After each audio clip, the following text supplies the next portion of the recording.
Tiga. Oke. Assalamualaikum warahmatullahi wabarakatuh. Pada kesempatan ini saya Dodi Subrada bersama senior mahasiswa Boni akan memaparkan hasil penelitian kami yang berjudul Perlindungan Anak pada Sistem Peradilan Anak. Di sini merupakan salah satu aspek penting yang harus diperhatikan dalam upaya penegakan hukum di Indonesia, di mana anak yang berhadapan dengan hukum, baik sebagai pelaku, korban, maupun saksi, memerlukan perilaku khusus sesuai dengan prinsip kepentingan terbaik bagi anak, sebagaimana diatur dalam Konvensi Hak Anak yang telah diratifikasi oleh Indonesia melalui keputusan Presiden nomor 36 tahun 1990. Dalam konteks ini, sistem peradilan pidana pada anak tidak hanya berfokus pada penghukuman, tapi juga eh, peneliti, peneliti eh, dan pada rehabilitasi juga untuk sosial anak agar mereka dapat kembali ke masyarakat dengan lebih baik.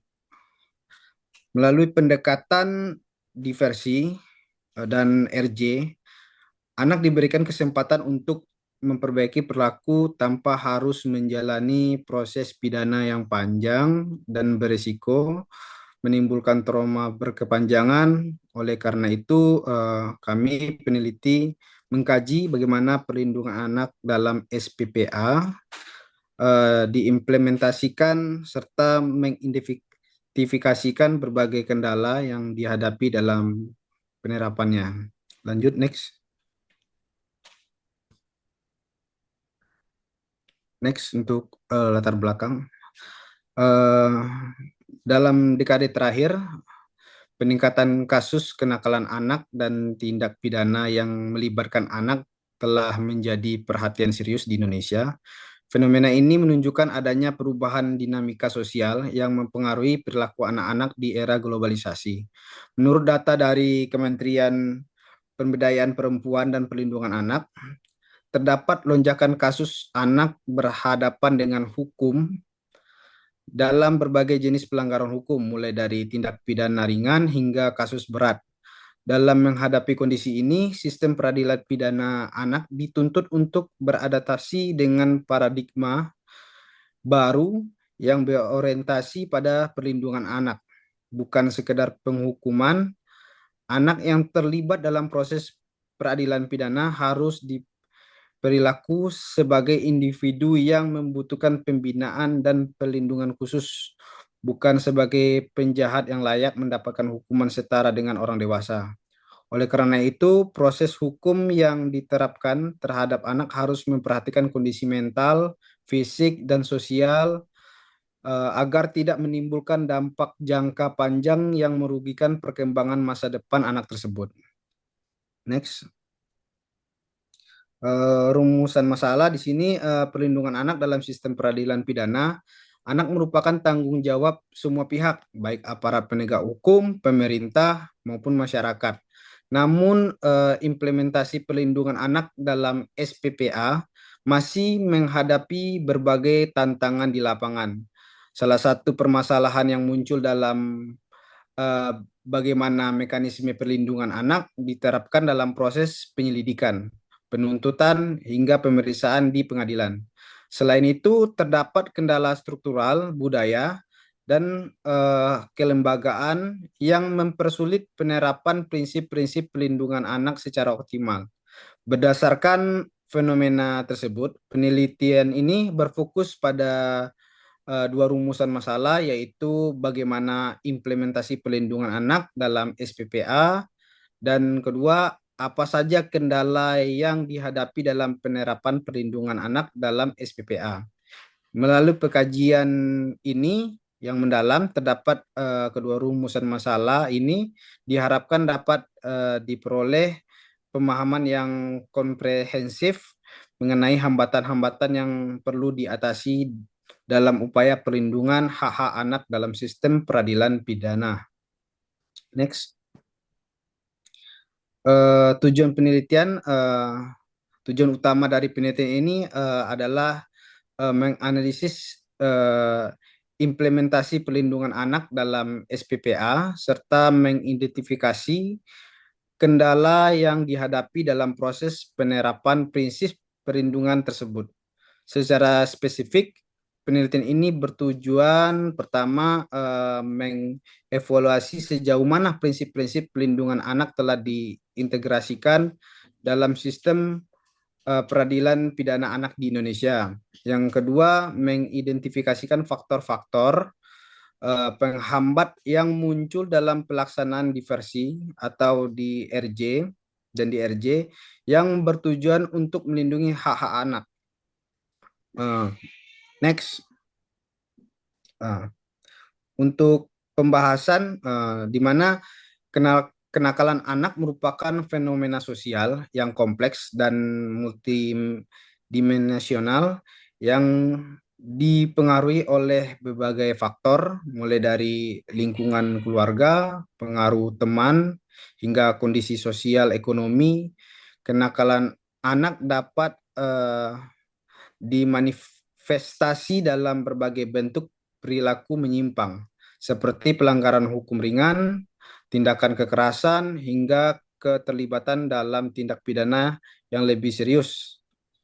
Dalam perspektif sosiologis, kenakalan anak dipandang sebagai hasil dan proses sosialisasi yang tidak sempurna, di mana anak gagal menginternalisasi norma-norma sosial yang berlaku di masyarakat. Oleh karena itu, pendekatan represif yang hanya berfokus pada penghukuman tanpa memperhatikan akar penyebab kenakalan anak cenderung berisiko memperburuk kondisi anak. Dalam konteks sistem peradilan pidana anak, aparat penegak hukum dituntut untuk memahami dinamika psikologi anak dan menerapkan pendekatan yang lebih humanis. Pendekatan ini bertujuan untuk memulihkan anak ke dalam lingkungan sosial melalui proses rehabilitasi sosial yang efektif. Next. Perlindungan hak anak dalam SPPA, dalam penanganan anak yang berhadapan dengan hukum, aparat penegak hukum harus memperhatikan kedudukan anak sebagai individu yang memiliki karakteristik khusus di mana ada pasal 3 Konversi Hak Anak menyatakan bahwa kepentingan terbaik anak harus menjadi pertimbangan utama dalam sebagaimana aparat penegak hukum dituntut untuk mengadopsi pendekatan pada pemulihan dan rehabilitasi anak, bukan hanya sekedar penghukuman. Pendekatan ini mencerminkan prinsip RJ yang bertujuan untuk memulihkan hubungan sosial dan menghindarkan anak dari proses pidana dan dapat merusak masa depan mereka nantinya. Next. Prinsip-prinsip perlindungan anak. Di sini terdapat 4 prinsip utama dalam perlindungan anak yang menjadi dasar dalam implementasi. Pertama, non-diskriminasi. Yang kedua, kepentingan terbaik anak. Yang ketiga, atas hak atas kelangsungan hidup dan perkembangan. Yang keempat, penghargaan atas pendapat anak. Next. Implementasi perlindungan anak dalam SPPA. Implementasi ini diwujudkan melalui penerapan mekanisme diversi, yaitu pengalihan penyelesaian perkara pidana anak dari jalur peradilan ke luar peradilan. Diversi ini bertujuan untuk memberikan kesempatan kepada anak untuk memperbaiki diri tanpa harus menjalani proses pemenjaraan yang dapat menimbulkan dampak negatif bagi perkembangan psikologi dan sosial mereka. Mekanisme diversi ini dilaksanakan pada 3 tahap, yaitu tahap penyelidikan, tahap penuntutan, dan tahap pemeriksaan di pengadilan. Prinsip utama dalam penerapan diversi adalah mendorong penyelesaian konflik melalui pendekatan restoratif yang melibatkan semua pihak yang terlibat, termasuk anak, keluarga, dan masyarakat. Dengan demikian, diversi diharapkan dapat memberikan ruang bagi anak untuk memperbaiki perilaku mereka dan kembali ke masyarakat dengan membawa pengalaman positif yang membentuk karakter mereka ke arah yang lebih baik. Next. Proses diversi SPPA di mana dilaksanakan dengan mengedepankan prinsip-prinsip keadilan restoratif yang bertujuan untuk memulihkan hubungan sosial dan mencegah anak dari pengalaman trauma dalam sistem peradilan pidana. Diversi dilakukan pada tahap penyelidikan oleh penyidik, tahap penuntutan oleh jaksa, dan tahap pemeriksaan di pengadilan oleh hakim. Dalam proses ini, semua pihak yang terlibat termasuk korban, pelaku, keluarga, dan masyarakat dilibatkan untuk mencari solusi terbaik yang mengedepankan kepentingan semua pihak. Salah satu tujuan utama dari diversi adalah mencegah anak dari proses pemenjaraan yang dapat memberikan dampak negatif bagi perkembangan mental dan sosial anak. Oleh karena itu, eh, pelaksanaan diversi harus dilakukan secara hati-hati, mempertimbangkan kondisi anak, serta memperhatikan prinsip-prinsip hak asasi manusia dan perlindungan anak. Mohon izin untuk next. Izin dapat dilanjutkan oleh senior kami, mahasiswa Roni Bonik, izin untuk Terima slide. kasih mahasiswa Dodi. Lanjut terkait paparan berikutnya, kendala implementasi pelindungan anak dalam sistem peradilan pidana anak. Bahwa meskipun diversi di dalam pendekatan restoratif justice telah diatur di dalam Undang-Undang Sistem Peradilan Pidana Anak, namun implementasinya di lapangan masih menghadapi berbagai kendala.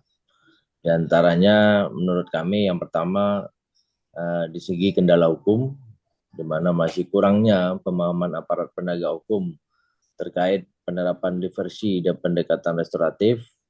Kemudian yang kedua, sumber daya manusia, di mana terbatasnya tenaga profesional yang memahami aspek psikologis anak dalam proses peradilan. Kemudian yang ketiga adalah sarana dan prasarana, di mana fasilitas yang mendukung rehabilitasi dan reintegrasi anak ke masyarakat masih minim. Kemudian yang keempat adalah kendala budaya, di mana pola pikir masyarakat yang masih mengedepankan penghukuman ketimbang pendekatan pemulihan. Next.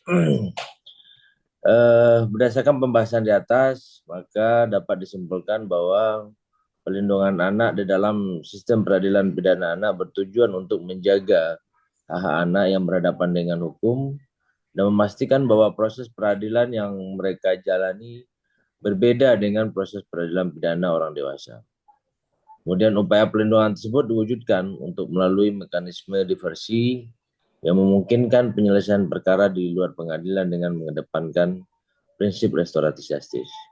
Dan yang terakhir, sayangnya penerapan pelindungan anak di dalam sistem peradilan anak masih menghadapi berbagai kendala yang perlu secara diatasi agar prinsip kepentingan terbaik bagi anak dapat terwujud secara maksimal. Mungkin ini yang dapat kami sampaikan pada Ibu, bahwa di dalam penulisan ini ada beberapa sumber yang kami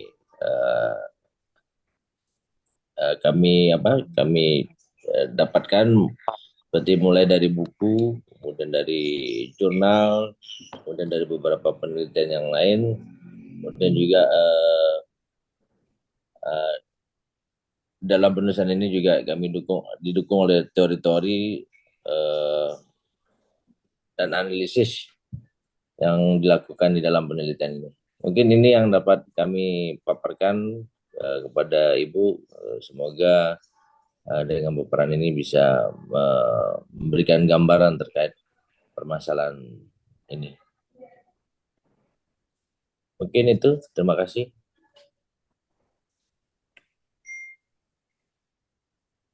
Feb, udah Feb? Oke, berarti cukup sudah saya selesaikan. Izin Bang, terima kasih Bang. Nanti segera di-upload di YouTube sama Ketua Bang izin. Masih ada, cukup ya?